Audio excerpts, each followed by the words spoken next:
Richard Nixon had spent the better part of his lengthy political career scheming and campaigning for the presidency. In 1968, he ran on a platform that included what he called a secret plan to end the war in Vietnam. In truth, Nixon wanted to keep the war going. The last thing he wanted was for the Democrats to gain a signal diplomatic victory, an October surprise. And so he led on to the South Vietnamese that if they could hold on, that they could hope for something better from Richard Nixon. It was the first of many illicit acts that would ultimately lead to the most shameful presidential downfall in history. Number 37, Richard M. Nixon, Republican, 1969 to 1974, 56 years old, from California.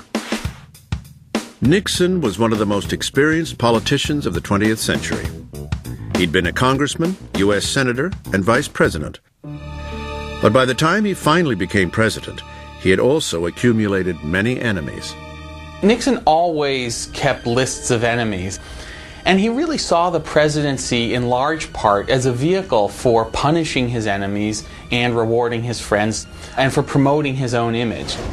He had within him demons, personal demons, that he really could not control.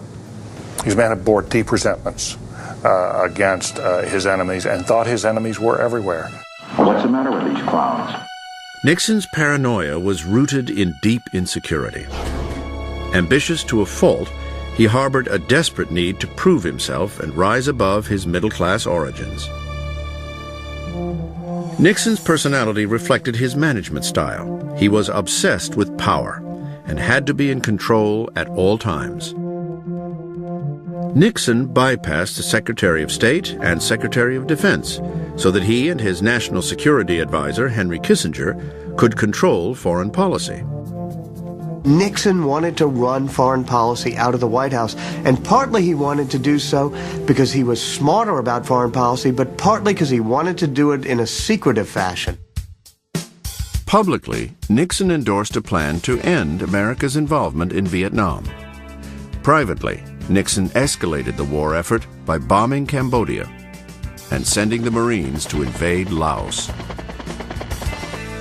In May 1969, when the New York Times revealed the secret bombings, Nixon went ballistic.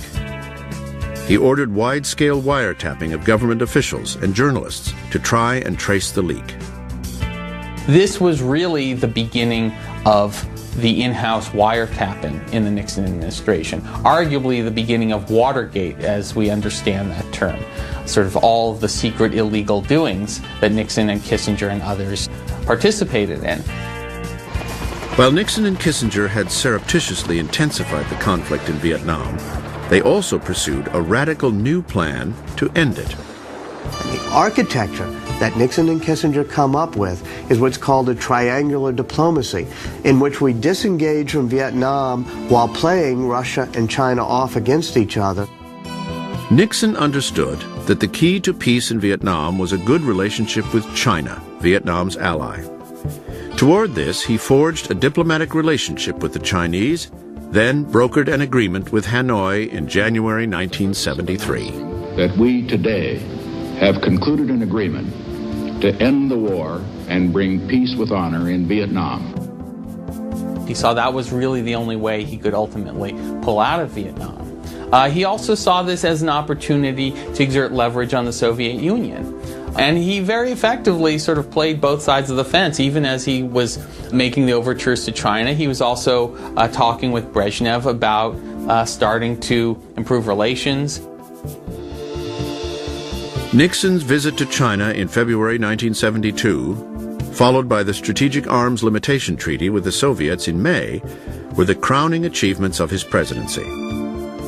These diplomatic breakthroughs with the communist world secured Nixon's landslide re-election later that year. It also led to an official ceasefire in Vietnam. In January 1973, North Vietnam and South Vietnam agreed to stop fighting. But secretly, and without the consent of Congress, Nixon promised the president of South Vietnam that the U.S. would restart bombing North Vietnam if Hanoi violated the accord. Simultaneously, in 1973, a political scandal was heating up. Watergate. Nixon's wiretapping of reporters, the infiltration of the student movement, the infiltration of the Black Panther movement, the possible overthrow of the Chilean government. All these things were hanging around like fireflies on a summer night when the Watergate story hit. Nixon fought the inevitable for 2 torturous years, believing that he, as president, was somehow above the law. Because people have got to know whether or not their president's a crook. Well, I'm not a crook. I've earned everything I've got. In July 1974, after 14 months of congressional hearings on Watergate, the House Judiciary Committee passed an article of impeachment charging Nixon with obstruction of justice. But before the House could vote to impeach, Nixon resigned on August 9th. I shall resign the presidency effective at noon tomorrow. Vice President Ford will be sworn in as president. He was angry. He was very angry at his enemies, but he was also angry at himself. As he looked back, he said, I gave my enemies a sword, and they ran me through. Nixon's legacy is divided, much like the man himself. On the one hand, he was a brilliant strategist. On the other, he will always be tarnished by Watergate. And he is the only president to resign. After escorting the Nixons to their helicopter, Vice President Gerald Ford silently walked back inside the White House and took the oath of office. So help me God. My fellow Americans, our long national nightmare is over.